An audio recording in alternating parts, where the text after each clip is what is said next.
everyone, and welcome back to True Crime Guru. I'm your host, Brock Scales. Thank you to everyone who has been giving these cases the attention that they deserve, and for your support of the channel and our mission. To better help support the channel, please make sure that you are subscribed and have notifications turned on, so that way you do not miss out on any new episodes. I would also really appreciate some case suggestions, so please do not hesitate to hit me up on Facebook, Instagram, or Twitter, or you can email your suggestion to truecrimeguruchannel@gmail.com.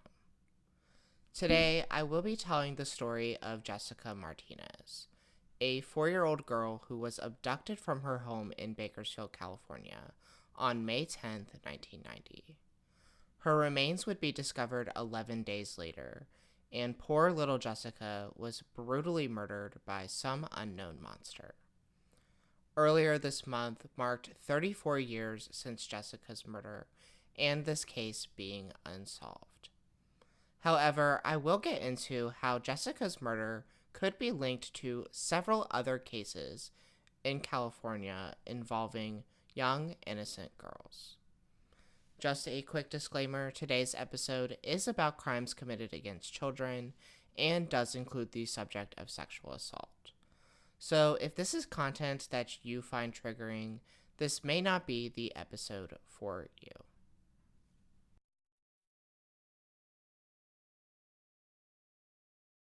On this day exactly 27 years ago, Jessica Martinez went missing.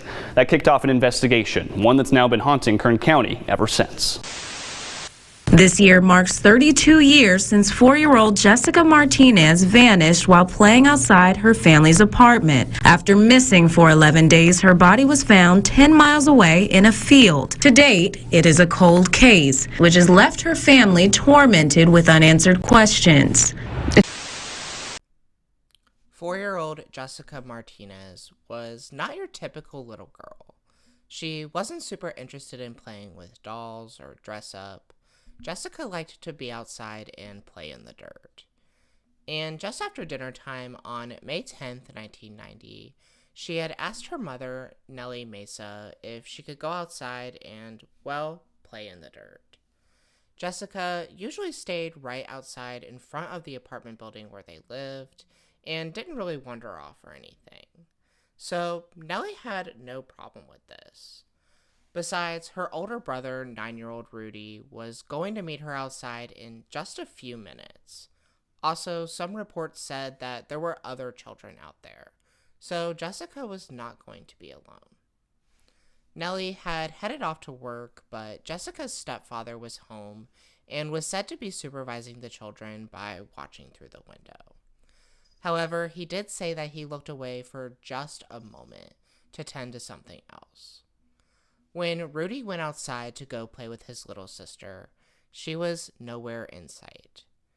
And I have to give it to 9-year-old Rudy because he did take it upon himself to ask some neighbors and look for Jessica himself before notifying his stepfather.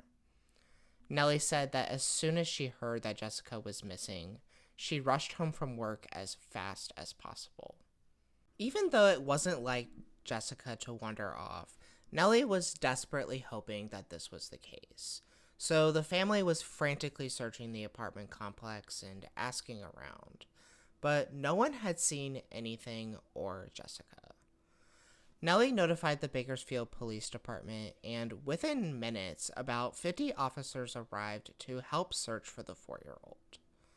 Still hoping that Jessica may have just walked off somewhere, the officers searched just about every inch of the apartment complex. Bakersfield also has many irrigation canals, so there was a slight concern that Jessica may have stumbled into one.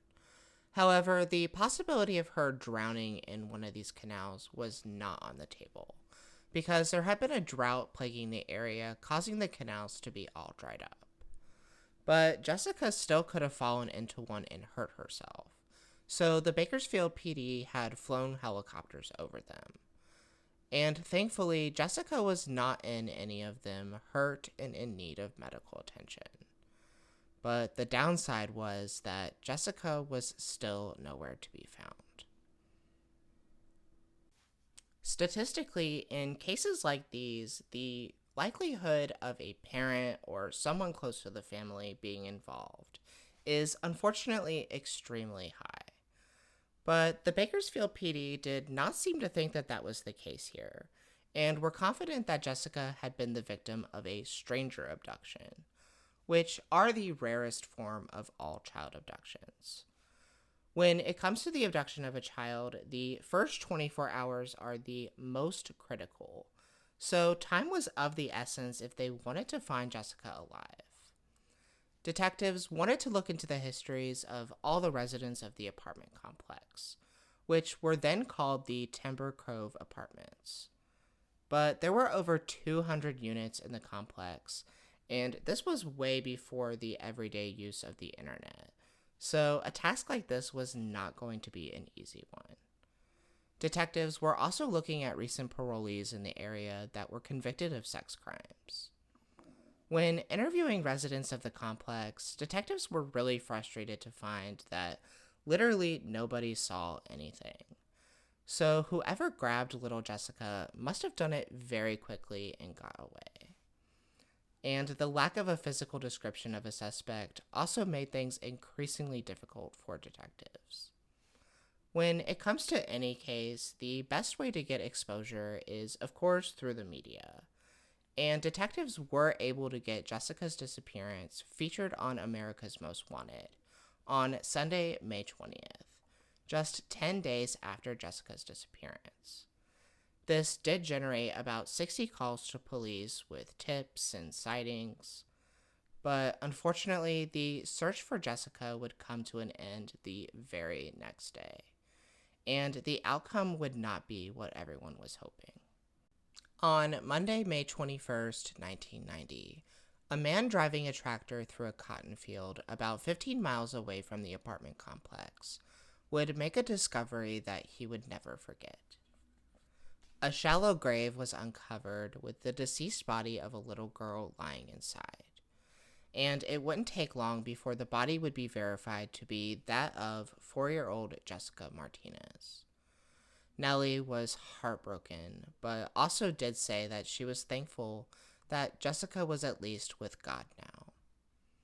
The cotton field where Jessica's body was discovered had just been plowed on the 14th, so detectives surmised that she must have been placed there after that. But Jessica was abducted on the 10th, so this indicated that the unsub might have kept Jessica alive for a period of time. And this theory would be further solidified once the coroner determined that Jessica had only been deceased for a couple of days. So what the unsub had done with Jessica in that period of time is something that most of us probably don't even want to imagine. The Bakersfield PD or the coroner have never confirmed whether or not Jessica had been sexually assaulted. However, it is important to note that in the cases when a child is abducted by a stranger, the motive is almost always sexual.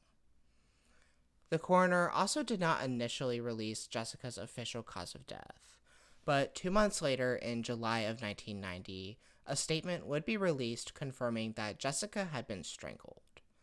However, I do not know if she was strangled manually or with a ligature. So now the hunt was on to find the monster who had taken this precious life. Nellie found herself in nothing but a deep abyss of grief and despair. She said that for a whole year following Jessica's murder, she wore nothing but black. She has also said that she probably would not have made it had it not been for the support of her church and the community, who I'm sure were all on very high alert following this gruesome act. Friends and family had partnered with a local food bank to set up a fund to be able to pay for Jessica's funeral. As everyone gathered to commemorate Jessica's short life, the knowledge that there was a monster out there capable of doing something so heinous to a child lingered in their minds. Thankfully, a person of interest did come to light. When detectives were searching for sex offenders in the area, they were able to find one that lived right in the same apartment complex as Jessica. And his name was Christopher Lightsey. He was convicted of previously sexually assaulting 2 young girls, and was also accused of harming more kids during his time working at a school. And when detectives brought him in for questioning, he reportedly stormed out once Jessica's name was mentioned. So he seemed good for it. There was only one problem, though. He had an alibi. Christopher Lightsey was said to have been at a party with friends on the evening of Jessica's abduction. But he was also said to have left at some point to go on a beer run, and was gone for over 2 hours. Now, Jessica was said to have been abducted sometime around 8 p.m., so I'd be curious to know if this timeline matches up with Christopher's absence. Friends also told detectives that once Christopher returned, he was acting kind of anxious and paranoid with no explanation as to why. There was also no physical evidence linking Christopher Lightsey to the crime. Investigators were able to locate a DNA sample on one of Jessica's shoes. However, since this is a shoe we're talking about, and they are literally walking DNA collectors, detectives are not 100% sure that this DNA came from the killer. I had read that they may have possibly found a stronger DNA sample, but I am not 100% sure on that. Regardless, they did test the sample against Christopher Lightsey, and he was not a match. But this was not completely back to the drawing board for detectives, because when you factor in all the damning circumstantial evidence against Lightsey, they could not officially rule him out. Even further adding to this circumstantial evidence, Lightsey would eventually find himself on death row after murdering his elderly neighbor, stabbing him 43 times. This, of course, has no direct correlation to Jessica's case, but it does prove that Christopher Lightsey is capable of murdering an elderly person, who, by the way, was also a cancer patient. So why wouldn't he be capable of murdering a 4-year-old child? As the months and years went by, Nellie was disappointed as her daughter's case grew colder and colder. She really thought that this case would be solved rather quickly, and thought Christopher Lightsey made a good suspect. She stayed strong and persistent, though, constantly keeping Jessica's case in the front of detectives' minds. But even as Jessica's case grew cold, things would start to heat up when the possibility of her case being linked to several other cases involving young Hispanic girls in California emerged. About 2.5 years before Jessica's abduction, on December 28, 1987, 3-year-old Deisy Hererra was playing hide-and-seek with her 5 siblings outside their home in Bakersfield. What Daisy's family didn't know is that they would be seeking for her indefinitely. She completely vanished out of thin air and still has not been found to this day. Now, most child abductions are committed by a non-custodial parent, so Daisy's mother, Eva, had suspected that her father kidnapped Daisy and fled to Mexico. But authorities searched all throughout California and Mexico and have never found a trace of Daisy. Her mother, Eva, passed away without ever knowing what happened to her little girl. And then, nearly 5 years after Jessica's abduction, another little girl, 8-year-old Maria Picao, was kidnapped. On March 27, 1995, Maria's mother asked her to run to the market, which was just right around the corner from their home in Lemoore, California, which is about 95 miles or 152 kilometers from Bakersfield, but is still in the same general area of California. Maria would not return. Immediately, hundreds of volunteers had gathered together to search for Maria. And it wasn't until 13 days later when some boys who were rafting in Pasco Creek, which is about 2 hours away in Kern County, had discovered a body floating in the water. The body undoubtedly belonged to Maria Picao. I am unsure of her exact cause of death, but it was confirmed that the poor little girl had been sexually assaulted and murdered. Maria's mother said that she couldn't eat or sleep for weeks following the discovery of her daughter's body, desperate to find the monster that was responsible for this. Thankfully, it wasn't long before they had their suspect. 35-year-old Navy Petty Officer Jean Mccartie would be arrested for the rape and murder of Maria Picao, and ultimately sentenced to death. However, the lead detective on the case, Lieutenant Mark Bingaman, who would later write a book about Maria's murder, started to wonder if Jean Mccartie could possibly be responsible for several other cases, including Jessica Martinez. Bingaman says that he did question Mccartie about both Jessica's case and the case of Deisy Hererra. And I guess Jean Mccartie is apparently a bit of an odd duck, because Bingaman said when questioned about this, he, quote, crawled up into the fetal position and cried like a baby, end quote. When Mccartie was arrested for Maria's murder, I guess he tried to say that he didn't remember doing it or something, and had even asked to be put under hypnosis. He had told Bingaman, quote, "Well, if I blocked out Maria, I might have blocked out other children," end quote. There's other circumstantial evidence that could point to Jean Mccartie being a person of interest in Jessica's case. Mark Bingaman had told Jose Gaspar with Bakersfield Now that McCartie's parents lived in Bakersfield, and he visited them quite often. And Jessica Martinez was abducted on May 10th, 1990, which was Mother's Day weekend. And Bingaman says that there is no doubt in his mind that McCartie would have been in Bakersfield for that occasion.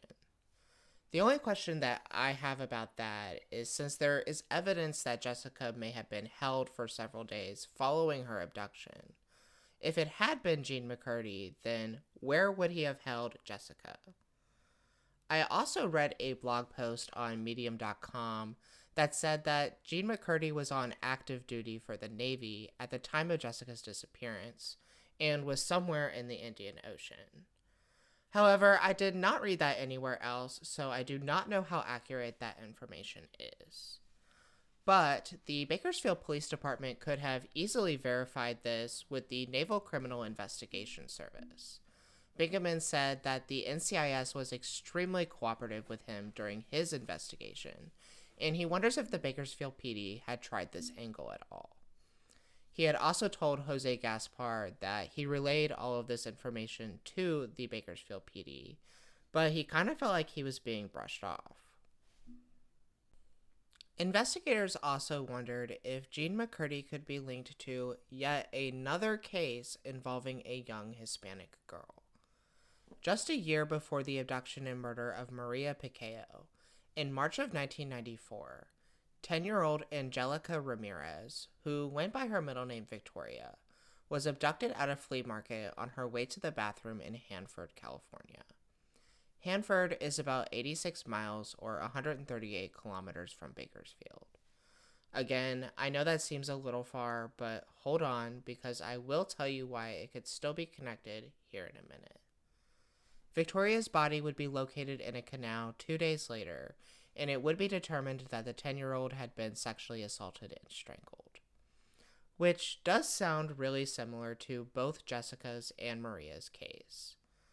Victoria's case would remain unsolved for 28 years, until 2022, when investigators decided to try a new cutting-edge tool. Some of you who regularly consume true crime may have guessed, but they used forensic genealogy to track down Victoria's killer. And if you don't know, this is when they take DNA from a crime scene and try to find a perpetrator through their relatives. When doing this, investigators were able to determine that the killer of Angelica Victoria Ramirez was a man named Ramiro Villegas. Now, Villegas had died in Mexico in 2014, so he could not be prosecuted. But Victoria's family were at least happy to know who her killer was. Now, how all of this could relate back to Jessica's case, and even possibly the disappearance of Deisy Hererra, is that throughout the 80s and 90s, Ramiro Villegas was a migrant worker who traveled up and down California. So I'd have to wonder if he was in or around Bakersfield in May of 1990 when Jessica Martinez was abducted and murdered. I also wonder if the Bakersfield Police Department has compared their DNA from Jessica's case to Villegas. I mean, he was just identified as being Victoria Ramirez's killer in 2022, and it could be possible that the DNA from Jessica's case hasn't been ran through any databases in a while. I think the main thing that links all of these cases together is victimology. All of these girls share the same demographics, and the details of their cases are similar. However, I will point out that Jessica's case does differ a little bit. For one, she was found in a shallow grave, while the others were located in bodies of water. We also do not know whether or not Jessica had been sexually assaulted. Although, as I pointed out earlier, that is unfortunately often the case in stranger child abductions. If two or more of these cases are connected, investigators are probably looking for a preferential offender that seeks out Hispanic female victims under the age of 12. It is also very possible that he is Hispanic himself, as serial predators often look for victims within their own race. These types of predators usually don't just do this once, and there is almost always other victims. All of this could even further point to Ramiro Villegas, as he is a Hispanic male who had had a history of sexual assault accusations against children, even well before his crime committed against Victoria Ramirez. I am, of course, not qualified to determine whether or not these cases are in fact connected, but I think it's well worth looking into. And it seems like detectives are considering the possibility of Jessica's case being connected to other cases. In 2017, Detective Christopher Fayola told ABC Bakersfield that they are currently looking at over 20 cases similar to Jessica's throughout California. They also mentioned that they were considering using the DNA they have to try and build a physical profile of the suspect. I think that doing this, and possibly even considering forensic genealogy, could definitely help getting this case solved. I know I say this a lot, but in cases where DNA is present, I think that definitely increases the chances of the case being solved. And I know that funding for additional testing like this isn't always available. So anyone from the Bakersfield Police Department is watching, there is an amazing organization called Season of Justice, and they provide grants to law enforcement agencies to help cases receive this kind of testing. I think all you have to do is go to their website and fill out an application. So just putting that out there. Also, additional testing and cutting-edge technology is not the only way to help solve cases. So if you have any information about the abduction and murder of Jessica Martinez, please come forward.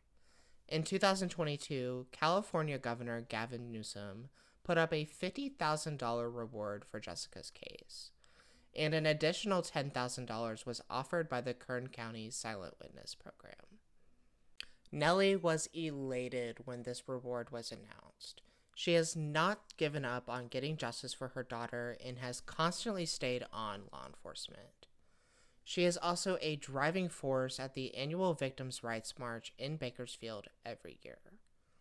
She says that Jessica's murder is too painful to talk about, but that does not mean that it has been forgotten. I am going to close with a quote from Nellie herself from 2022. Quote, "Please come forward if you know something or you think you know something and are not sure. please come forward and talk to one of the detectives or call the secret witness line. It's been 32 years. It's time for Jessica to get justice, and her family, so we can know what happened." End quote. If you have any information about the abduction and murder of 4-year-old Jessica Martinez in Bakersfield, California, on May 10, 1990, please contact the Bakersfield Police Department at 661-327-7111.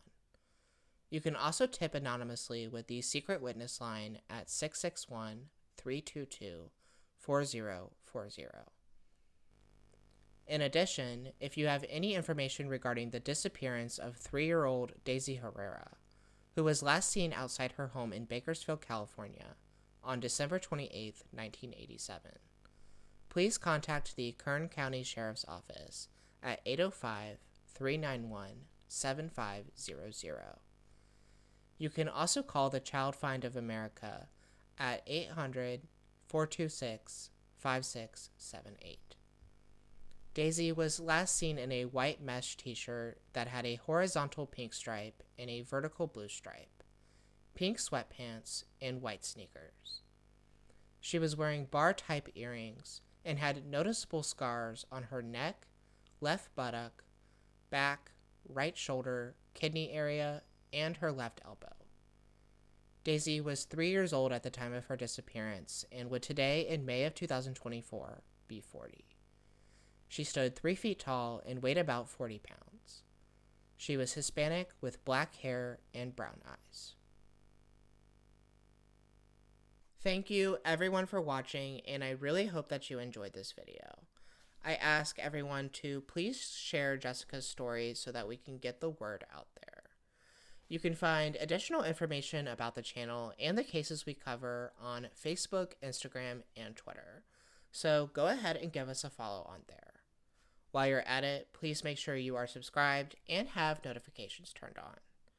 If you have a case in mind for the channel, please email me at truecrimeguruchannel@gmail.com, or you can hit me up on social media. Thank you, everyone, and please stay safe.